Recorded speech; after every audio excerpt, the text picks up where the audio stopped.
Hi, this is Bob Woosley, National Private Equity Practice Leader for Fraser and Dieter, and I'm pleased to have uh, Gina Gondron with us, a partner in our Process Risk and Governance group.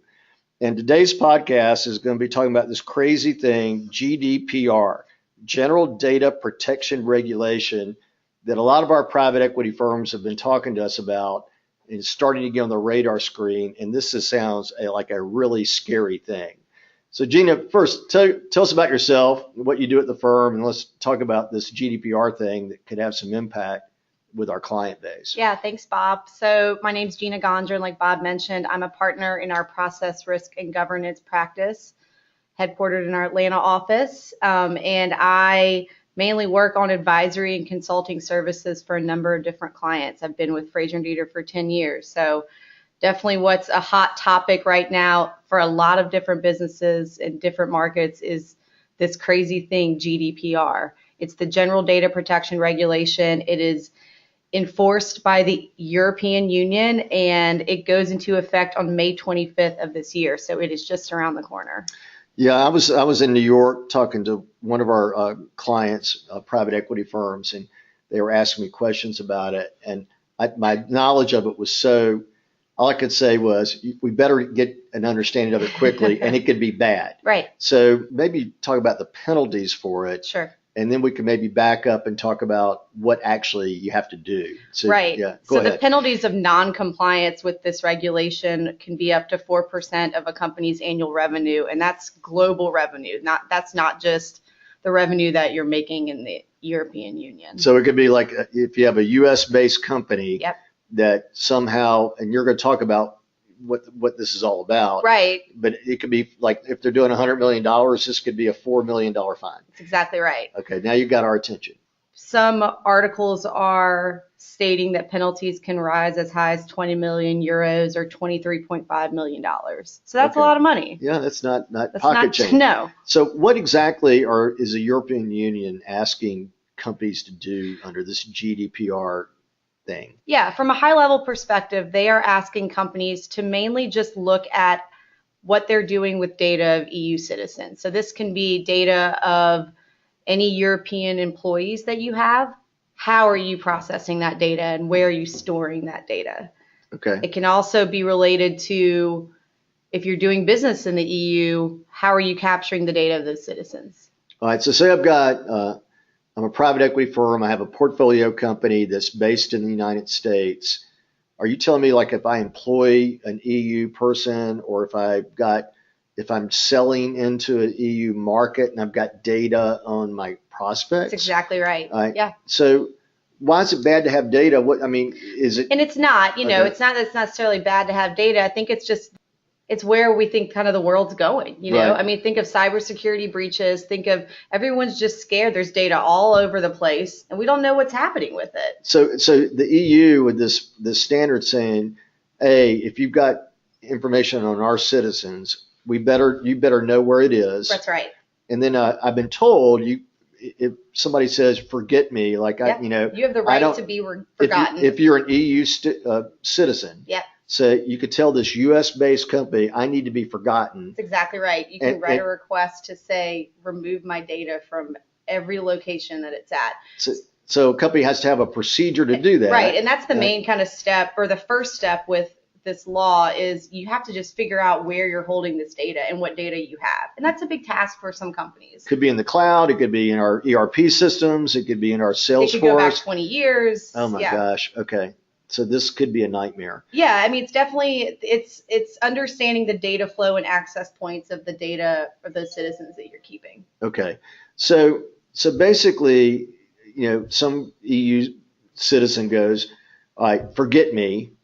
You have to prove that you have to have a way to do it. Right. And then what happens? Who goes in to find out if you're complying with this standard? That's the big question that no one knows the answer to right now. Right. So I was Great. at a GDPR summit a couple weeks ago, and I saw a GDPR summit up in the perimeter area of Atlanta, and there was a ton of lawyers there and then a ton of kind of IT security professionals, and everyone says we're not really going to know how this law affects the U.S. companies until there's a couple lawsuits or there's a couple, companies that are suing or something. Yeah. We don't really know how it's going to be enforced, because think about it. It's a lot of companies that this can affect all over the world. And we don't really know how this law is going to be enforced by the EU yet.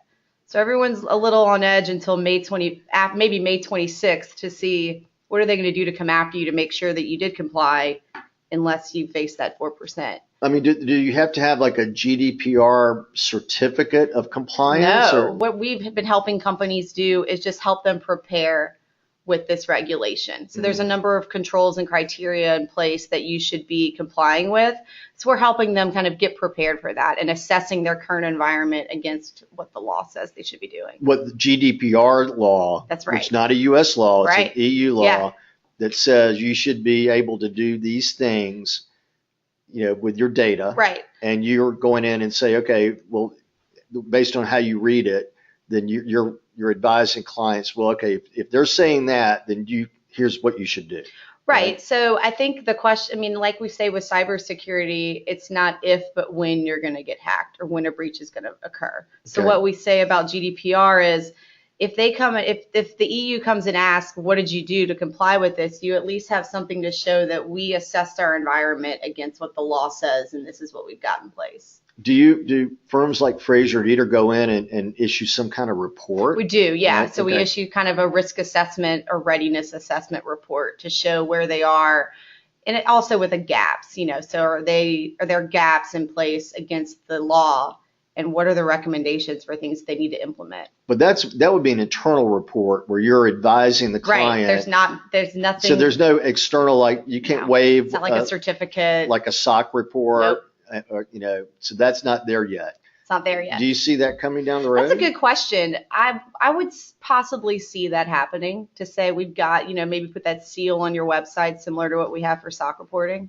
Okay. So that's down the road. But Yeah. right now it's more awareness. Right. So for our private equity clients, I would imagine that a ton of them don't know about this, and I would imagine that their portfolio companies Probably don't either. but probably have interaction with EU citizens. Yes. I mean, when you think about like your CRM system, Yeah. like we use Salesforce.com here at Fraser Deeter. Wow. This sounds very annoying. It could even affect us. Yeah, it could affect a CPA firm. Yeah. Because in fact, I was talking to our marketing director, Adele, about this, and she was explaining it to me about how even a Fraser Deeter, who's a U.S.-based, we have clients that are in the EU, Yeah. we have contacts, Yeah. we do so this could be evil. It could be very evil. But I also think of it maybe just from a compliance perspective. Right. I think of it as a good thing, because it's hopefully encouraging companies to just, all it is thinking about where data is and what you're doing with it. Right. Yeah, it could be a very hefty task to get into the detail of that, but it's also helping you just have more controls and processes in place about capturing data. Well, what took me aback is just the magnitude of the penalty. Yeah. I mean, 4% of global revenue. That's a scary ton. Number. And we haven't talked about the private equity firm themselves, who may have foreign investors. And our fund administration business does a lot of investor reporting and investor relations work. I assume that the private equity firm itself needs to be aware of this, right? Right. There's also part of the law that goes into what are vendors responsible for. Okay. So not necessarily vendors, but even just the relationship that you have with other companies. And if you've got data for someone and they've got data for someone, who's responsible for that data and where is it? Yeah, well, that's interesting. So our fund administration business, which works for private equity firms around the country, we handle their investor relations on an outsourced basis. So we have to be super aware as an outside vendor. And then the private equity firms that are not using a third-party vendor like us, they've got to be aware, because I guess an investor would say, forget me. Yeah, they could. They could. But then probably not. The next task is, where is all that data? And then we've got to get rid of it, which that can be a task in itself, too. You could have data all over the place, in your billing system, in your CRM system. Just in the mailing list. Oh, my goodness. Okay. So the EU is trying to do something pretty interesting. They're trying to get, And I mean, there's also questions we could say about, is the U.S. next, or what are they going to implement to kind of back this up? I think that's the next step that a lot of people are wondering what's even going to happen. You mean if the U.S. Would implement a similar law and regulation? Yeah. That's interesting. Probably not under the current political I climate. agree. But if you've yeah. already seen New York, so New York has implemented a pretty stringent data security law as Oh, well. really? Yeah. On so a for state that by state, state on a basis. state, yeah. So I think you could see it from that level. So that have kind of, really penalties with teeth in it, Right. like GDPR. Right. Well, Gina, this has been great. What I'd like to do is, make sure that everybody knows your contact information. I think we have some information published on our website about We do. GDPR, and we could certainly consult with any firm about, what this is all about. Absolutely. But I guess the main thing is get educated. That's right. May 25th of 2018 is when this thing is going to go into effect. For more information, you can go to our website, www.frazierdeeter.com. And Gina, your email address is gina.gondron, Gondron, @frazierdeeter.com. That'll be on our website.